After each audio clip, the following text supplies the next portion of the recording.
Hey everyone, imagine the House of Commons exploding into chaos, fire, sarcasm, and pure political theatre, because Pierre Poilievre thought he could corner Prime Minister Mark Carney on inflation woes, but instead got schooled in a masterclass of confidence that left the opposition reeling and the chamber roaring with cheers.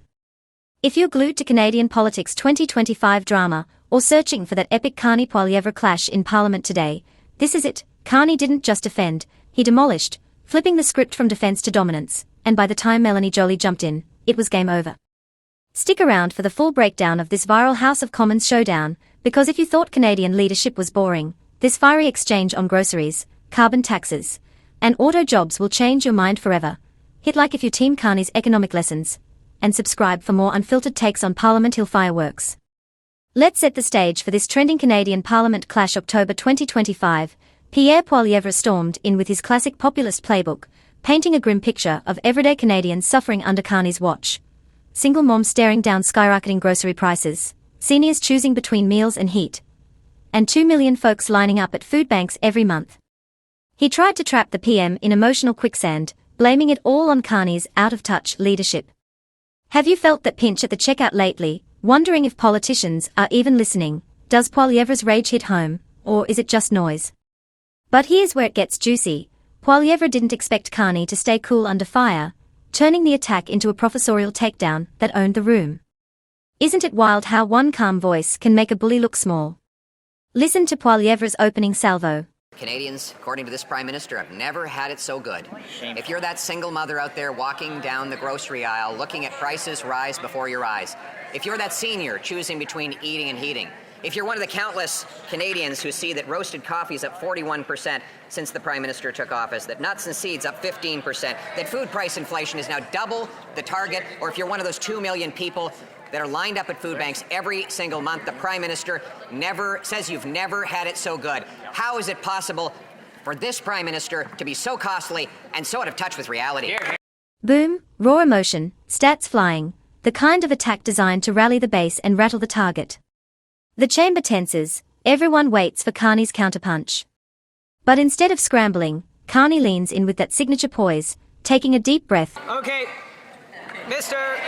Speaker, it's time once again for our economic lesson. Okay. Confidence incarnate, no fury, no fidgeting, just a steady, professorial vibe that instantly shrinks the opposition. It's like watching a chess grandmaster checkmate a novice. The room knows the tide's turning. What if the economic lesson isn't spin, but straight facts? Could Carney's data dump actually sway you on inflation blame? He rolls out the wins. Canada's inflation is plummeting, growth holding steady, deficit the envy of the G7. Not a rant, but a schooling, public, unapologetic, and laced with that subtle edge that makes critics squirm. But Poilievre wouldn't back down, doubling down on broken promises. How does Carney turn the knife without breaking a sweat? Poilievre, sensing blood, pivots to accusations of unkept vows, hammering Carney on everything from tax cuts to economic pain, trying to paint the PM as all talk, no action. He throws in more grocery horror stories: fresh beef up 14%, frozen meats 11%, coffee grains 40%, demanding if Canadians should thank Carney for the lessons amid empty wallets. The opposition benches buzz. It's a setup for Carney to crack. But nope, the PM fires back sharper, listing fulfilled pledges like a victory lap: tax cuts for 22 million, relief for first-time homebuilders, carbon tax slashed. Then the zinger, you weren't here. A nod to Poilievre's election wipeout, and the House erupts, laughter crashing like waves, cheers thundering, even applause rippling through the aisles. Isn't that the ultimate flex, turning an opponent's absence into a punchline that unites your side? Here's Poilievre's follow-up fury. Mr. Speaker, the Prime Minister is now lecturing Canadians who are lined up at food banks, telling them that they've never had it so good. Right. That if only they appreciated all the many promises that he's made, promises that he hasn't even begun to keep, that they would then be appreciative of the fact that here we have fresh and frozen beef is up 14%, fresh and frozen cut chucks up 12%, frozen meats up 11%, coffee grains up 40%. Does he believe that people paying these exorbitant prices should be thankful for his economic lessons? The tension peaks. Will Carney wilt under the barrage? Enter the PM's masterstroke. Mr. Speaker, we promised to cut taxes for every Canadian. 22 million Canadians have their taxes cut. We promised to cut taxes on first-time home builders. They've been cut. We promised to cut the carbon tax. It's been cut. You weren't here. It's been cut. It's been cut. And we promised to build this country strong. November 4th, this House will have a choice. Are you with us for those single mothers? Are you with us for those farmers? Are you with us to build this country strong so they can get it? The chamber loses it. Roars of approval, Conservatives fuming, Liberals beaming.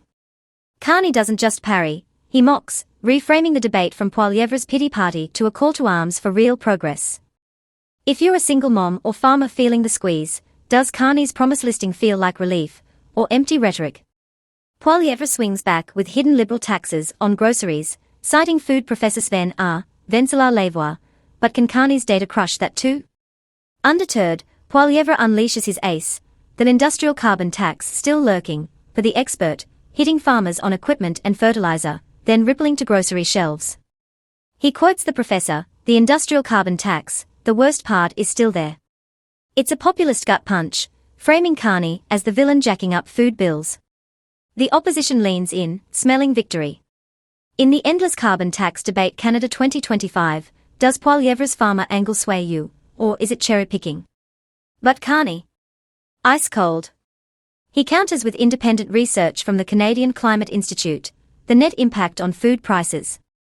Around 0%. No link, no causation, just math exposing the bluff. When facts collide with fearmongering, doesn't the truth always win?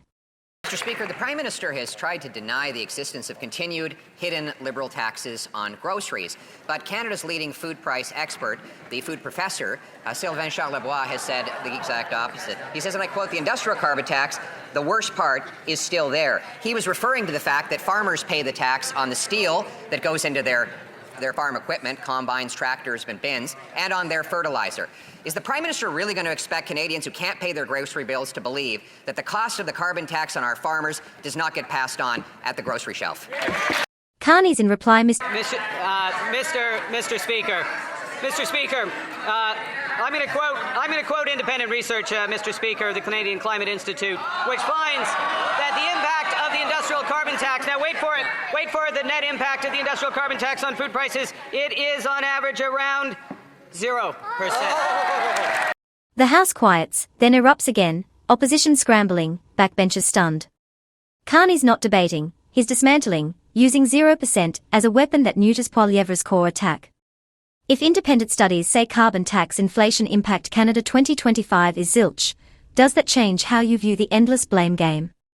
But the demolition wasn't solo. When auto industry woes hit, Melanie Joly stormed in like a force of nature, defending workers and vowing accountability.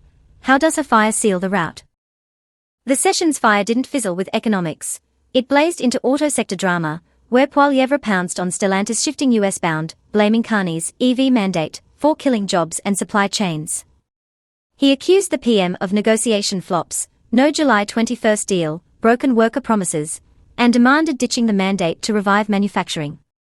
The chamber buzzes, it's a direct hit on Carney's green agenda. In the Auto Workers Canada 2025 crisis, isn't blaming mandates too easy when corporate greed's the real villain? Enter Industry Minister Melanie Joly, fiery, unapologetic, patriotic firebrand who turned defence into defiance. He promised that he would negotiate a win. Here's Poilievre's jab. He promised that he would negotiate a win. He promised that he would have a deal by July 21st. Neither of those things happened. He went to the auto sector and told the workers that not only would he protect their jobs, but there would be an all-in-Canada supply chain that is being dismantled right before our eyes. And it's not just his trade negotiating failures, it's his EV mandate, which has slammed the brakes on any investment in auto manufacturing in this country. If the Prime Minister take personal responsibility for this and announce today an end to the EV mandate so we can get our workers back to jobs. Joly doesn't flinch, she owns it, vowing to fight for every job, hailing Canadian auto workers as the world's best, and promising to hold Stellantis accountable while rallying GM for Ingersoll's revival. Her words, when it comes to the auto workers, they know that we have their back and that we will fight for every single job in this country in the auto sector. You know why? Because the Canadian automakers and the Canadian auto workers are actually the best in the world. And therefore, we will make sure that Stellantis is held to account. We are meeting with GM to the plant in Ingersoll, and we will be there also for the employees at Packard and St. Boom, fiery resolve, worker-first patriotism that drowns out the noise. With Jolie's vow to battle corporations, does this restore faith in Ottawa's auto industry fight, or is it too little too late? The House cheers, it's not debate anymore, it's demolition, a united front showing Carney's team won't fold. This wasn't just another Parliament dust-up, it was a seismic shift in Canadian political theatre 2025, reminding us why leadership counts. Poilievre slung slogans, Carney countered with solutions, composure, and conviction that left him towering. Critics questioned direction, Jolie defended the backbone, workers keeping Canada humming. In an era of endless gotcha politics, isn't raw clarity like this what we crave? If you watched this clash, did Carney's economic schooling or Jolie's worker rally fire you up more? How's it changing your view on Parliament's future? As November 4th looms with its big choice, will this momentum carry Carney's vision of a strong, united Canada, or fuel Poilievre's populist fire? Wrapping this epic dive into the Carney-Poilievre Parliament demolition 2025, from grocery grief to carbon tax takedowns and auto industry anthems, it's clear, this government's done with games, ready to build. If you're hooked on Canadian politics highlights October 2025, or EV mandate auto jobs debate Canada, like this video to fuel more breakdowns. Subscribe to join the convo on Parliament Hill's boldest moments. And comment below, Team Carney's facts or Poilievre's fire, which won you over? Share your take, let's keep the discourse alive.